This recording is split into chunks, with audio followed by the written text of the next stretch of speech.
Hey guys, how's it going? Josh here. Hope everybody's having a good start to your week. Um, a lot of movement in the transfer portal today, and it looks as though it's going to keep going as we go through the next few weeks. Um, a lot of moving pieces, a lot of positions, D linemen, cornerbacks, basically anything on defense, right? Tennessee needs. But really today, I wanted to spend some time on this video and discuss an area that I think is very relevant for Tennessee as it is for other teams across the nation, and that is quarterback, right? We've all seen with a good quarterback, an okay to slightly above average team can really succeed, and then a team that has a slightly below average quarterback or just an okay quarterback can really be hampered and can really struggle. The prime example that comes to mind for me is look at Texas Tech this last week. Yeah, right. Arguably one of the best defenses in the entire nation, if not the best, right? And what happened? Defense would get stop after stop after stop, and eventually they would wear down.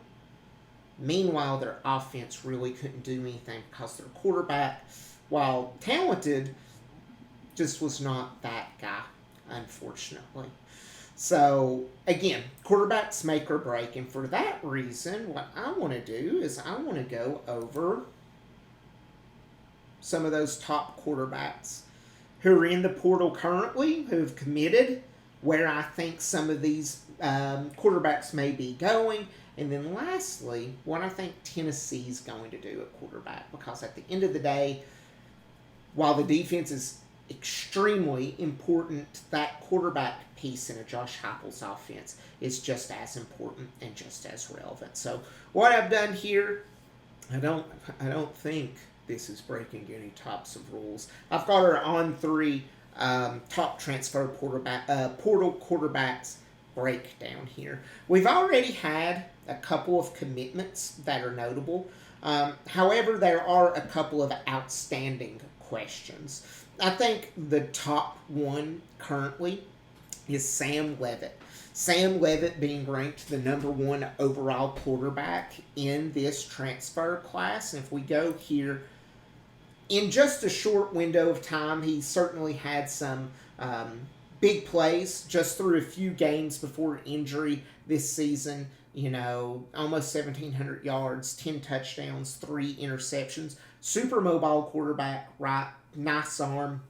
I think when we think about Sam Leavitt, a lot of us in the sport immediately think about that game against Texas, not this last year, but the previous year, where he almost led them in that upset victory. So I think that's the image that we all have in mind, right, when we think about Sam Leavitt. And then there's the reality of this year where the season was cut short. So where is Sam Leavitt potentially looking to go? It's an open secret that Lane Kiffin is courting him pretty heavily at LSU. I want to say he was there today visiting with Lane. Previously, he was also at Kentucky. Why Kentucky? I know a lot of, I don't want to call somebody a casual, but if you're not really following the sport, why would someone be visiting Kentucky if they're a star quarterback wanting to get into the NFL? And I think the answer there is twofold. I think it's going to be NIL, right? Who's going to throw him the biggest bag? As well as Will Stein, the former offensive coordinator at Oregon, is someone who's renowned at developing NFL level quarterbacks. So that could be very tempting for Sam Leavitt.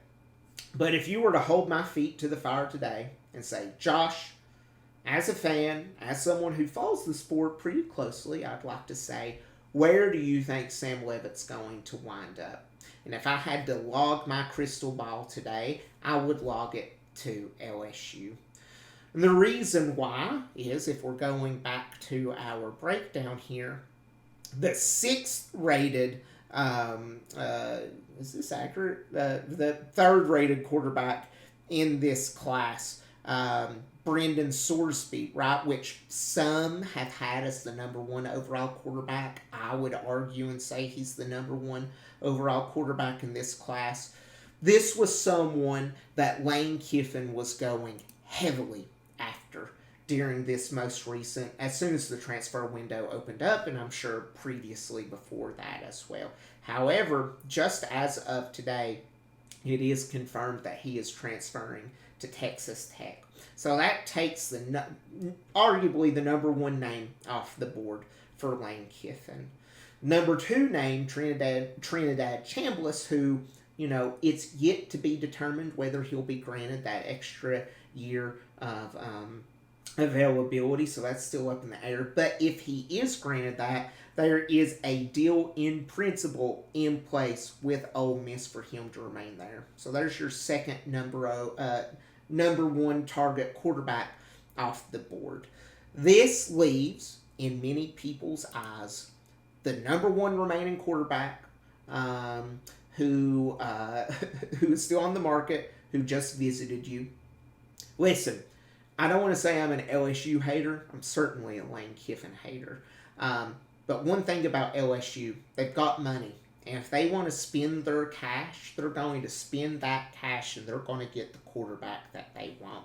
And I think that just makes it all but inevitable that Sam Leavitt's probably going to wind up at LSU. So we're starting to see those big pieces falling across the nation, right? Brendan Sorsby to Texas Tech, Sam Leavitt potentially, I think, to LSU. But that leads to my team that I'm repping, the Tennessee Volunteers. What are we going to do at quarterback? If anybody watched the Vols outside of being a Vol fan this year and watched what we put on display, I think many of us could argue and would say that Joey Aguilar was very much a serviceable quarterback. Towards the end of the year, there was a little bit of regression. We think of the Oklahoma game where there was a few critical interceptions that were thrown.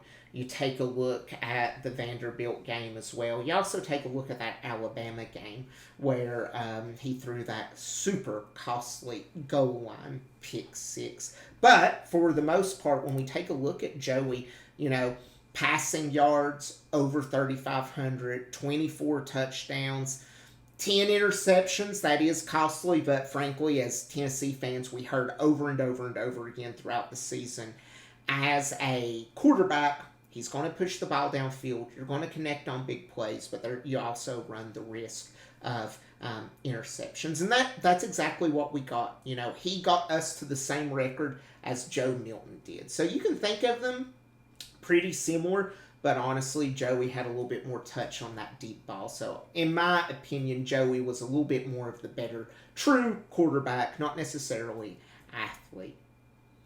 But there is the outstanding question of, is Joey Aguilar going to be granted another year of eligibility by the NCAA?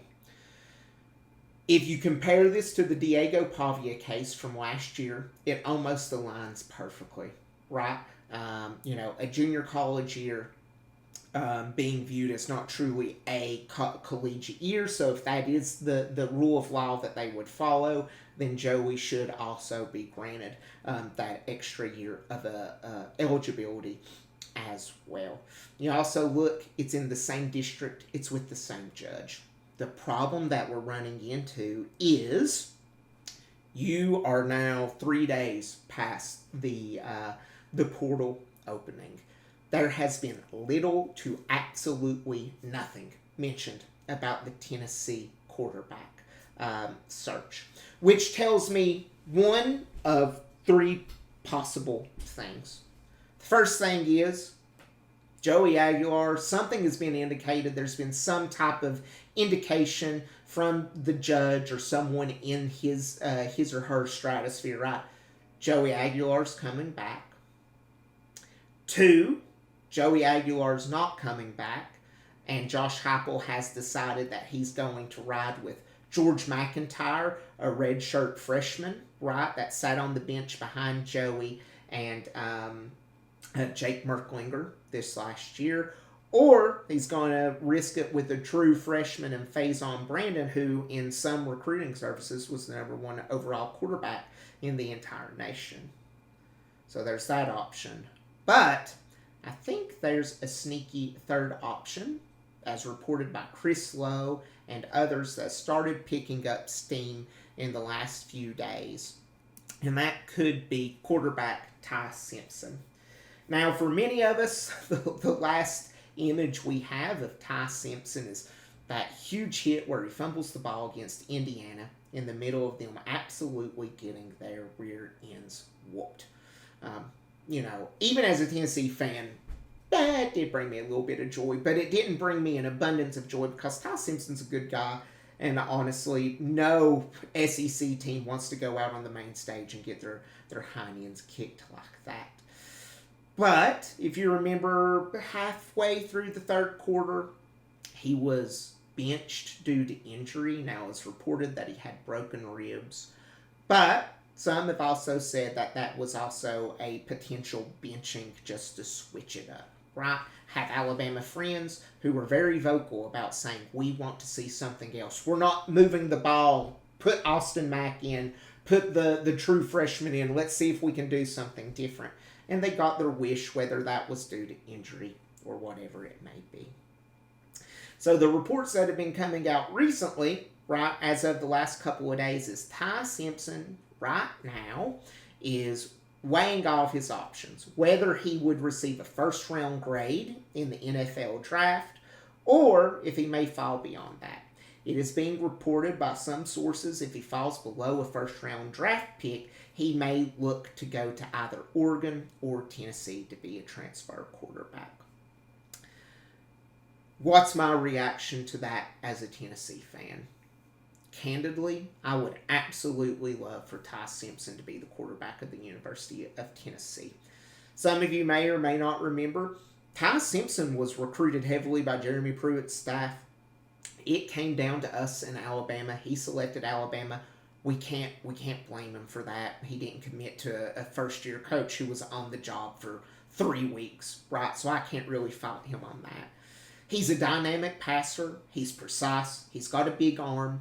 His mobility leaves something to be desired, right? However, he can certainly escape the pocket and pick up a first down with his legs when necessary. So, why would it make sense for him to come to Tennessee? Well, putting that recruiting stuff aside, we also know Josh Heupel was in West Tennessee in the UT Martin area, right? Visiting a 3-star recruit in the 2027 class as of today. Who else is in that area? Ty Simpson and his family. So I do think there's some backdoor recruiting going on. So to close this out, what do I think Tennessee's going to do? If I was to have to log a crystal ball, what do I think is going to happen? And again, this could age so poorly, so roast me if it does. I do think that Joey Aguilar is going to move off. We're moving him off the board. I feel strongly that there's a strong enough chance that Ty Simpson may drop below that first-round draft pick grade. And by doing so, I think Tennessee can match the NIL or exceed NIL funds for him that he would make as a second or third round pick in the NFL. I think he's got the close ties to home. And I think for that reason, you'll likely see in the coming days Ty Simpson's name enter the portal. And I do think that Tennessee's going to bring him home. That's where my gut is. So crystal ball right now for a player who's not even in the portal, I've got Ty Simpson to Tennessee. Now, in the event that this ages incredibly poorly, I do think at this point you're going to look and see that either George McIntyre or Faison Brandon are going to be your quarterback next year. I think they may look to bring in another quarterback for depth out of the portal in the hopes of you get something similar to Trinidad Chambliss, right? Trinidad was not brought in to be the starter, but he was meant to push the Austin Simmons, right, as much as he could, and look how that turned out due to injury. So a lot yet to be determined. Like I said, this video could age very poorly, but I am optimistic that if Ty Simpson does enter the portal, do not be surprised to see him repping orange next year and watching him whoop up on the University of Alabama, and maybe even get Kalen DeBoer fired as a little bit of revenge. So again, if you enjoyed this video, please remember to like, comment, and subscribe. Any and all engagement is greatly, greatly appreciated. And remember, go Vols!